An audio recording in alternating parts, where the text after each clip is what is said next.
안녕하세요. 아이원 언어발달센터 김예림 언어재활사 김민정입니다. 네, 오늘은 지난 시간부터 꾸준히 이야기 나누었던 추론하기에 대해서 조금 더 자세히 설명드리려고 하는데요. 오늘 일단 알아볼 거는 이 추론하기를 어떻게 우리 언어치료 수업에서 어떤 방향으로 수업을 진행하고 있는지, 그리고 우리 가정에서 우리 어머님, 아버님들이 어떻게 추론하기를 이끌어주면 좋을지 이 두 가지에 대해서 이야기 나누어 보려고 하는데요. 일단은 제가 지난 영상에서 말씀드렸던 것처럼 추론하기를 위해서는 인과관계 이해와 개념인지가 조금 바탕이 되어야 된다고 말씀을 드렸었어요. 그런데 제가 이제 수업을 해보면서 느낀 거는 이런 아이들에게 이런 충분한 개념인지와 그리고 인과관계 이해에 대한 부분들을 설명을 시켜주고 그리고 이해가 어느 정도 되었다고 판단을 했는데 그럼에도 불구하고 추론하는 질문을 던졌을 때 대답이 잘 안 되는 경우가 많잖아요. 맞죠. 그래서 이 부분이 어떤 부분이 보완이 되어야 되는지에 대해서 좀 생각해 보니까 우리 아이들이 어려워하는 게 바로 가정하기예요. 그렇죠.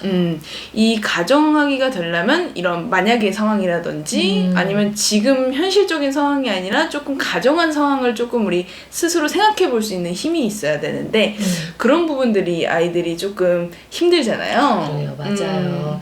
그러니까 이 가정하기가 가능하다는 거는 상징적인 사고가 가능하다는 거예요.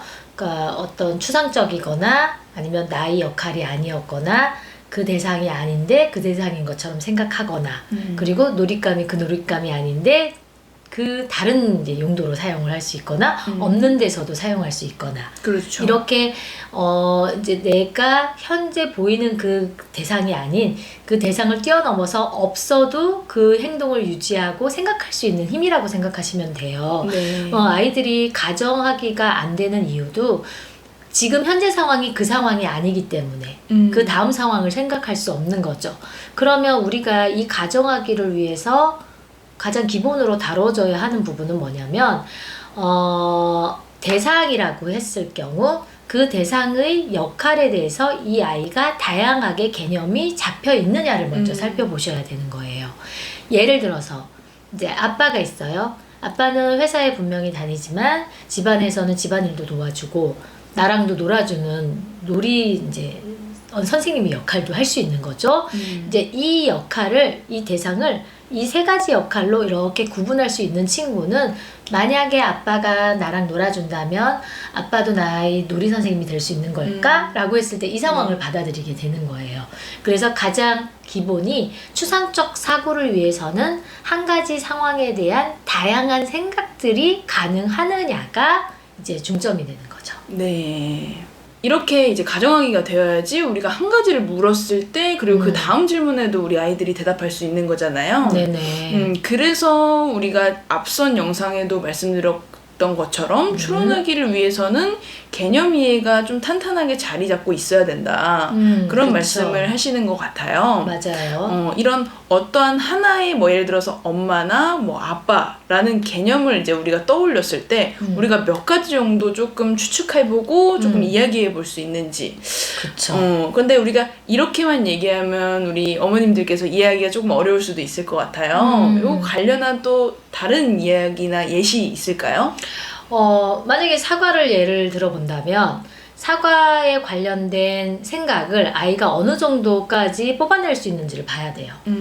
예를 들어 이제 사과하면 뭐가 떠올라? 라고 했을 때 여러 가지를 떠올리는 아이들이 있는 반면에 사과는 뭐 빨간색이에요. 사과는 뭐 맛있어요.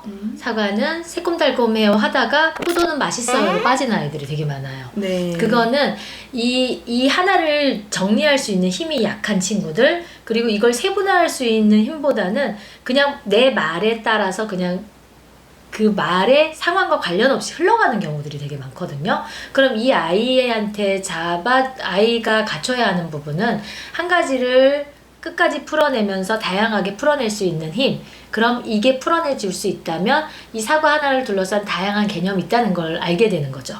그럼 이걸 알게 되면 그 다음에 만약에 사과가 파란색, 초록색이라면 아니면 사과가 뭐 분홍색이라면이라고 했을 때 나는 사과가 빨간색이라는 걸 알고 있기 때문에 이건 당연한 거고 그러면 우리가 분홍색이라면 한번 생각을 해볼까? 라고 했을 때 네. 아이가 그 생각을 조금은 유연하게 받아들일 수 있게 되는 거죠. 그렇죠. 왜냐하면 스스로 풀어낼 수 있는 생각의 힘이 있으니까 그 생각이 변화를 요구했을 때 처음에는 생각이 자원이 적다면 생각이 변화를 요구했다는 것 자체를 못 받아들이게 되는데 네. 생각을 스스로가 이렇게 많이 풀어낼 수 있어요. 사과에 대해서 다양하게.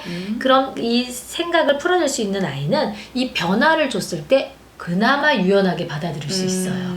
그래서 우리가 개념 이해가 중요하다라고 하는 게 이 생각을 많이 풀어냄과 동시에 이 생각에 변화를 줬을 때 아이가 어느 정도로 받아들일 수 있느냐. 맞아요.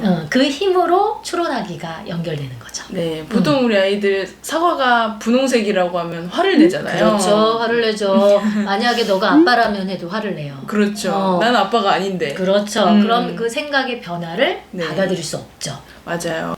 아이들의 생각의 깊이를 넓혀주는 작업이 중요한 거겠네요. 그렇죠. 이러한 생각을 끄집어내는 상징적인 사고가 가능하도록 우리 언어재활사들께서 이제 좀 정립을 해주셔야 되고, 이러한 추론하기가 가능해지도록 좀 구체적으로 개념을 조금 형성하는 그런 연습들이 같이 되어야지만 추론하기가 유연하게 가능해진다는 말씀이신 거죠? 맞죠.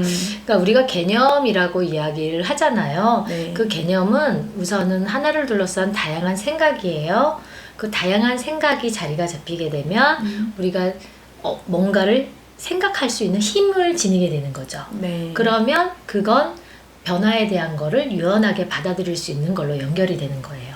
그래서 그런 상황을 노출해 줬을 때 아이가 생각이 힘이 있기 때문에 그럴 수도 있겠구나 하고 그 과정을 다시 한번 생각을 하게 되는 거죠. 네. 그래서 개념은 다양해야 되고 그 다양성은 추상적 사고로 상징적 사고로 이어진다는 거. 그래서 추론하기의 가장 기본이 개념과 인과관계라고 할 수 있는 거죠. 네.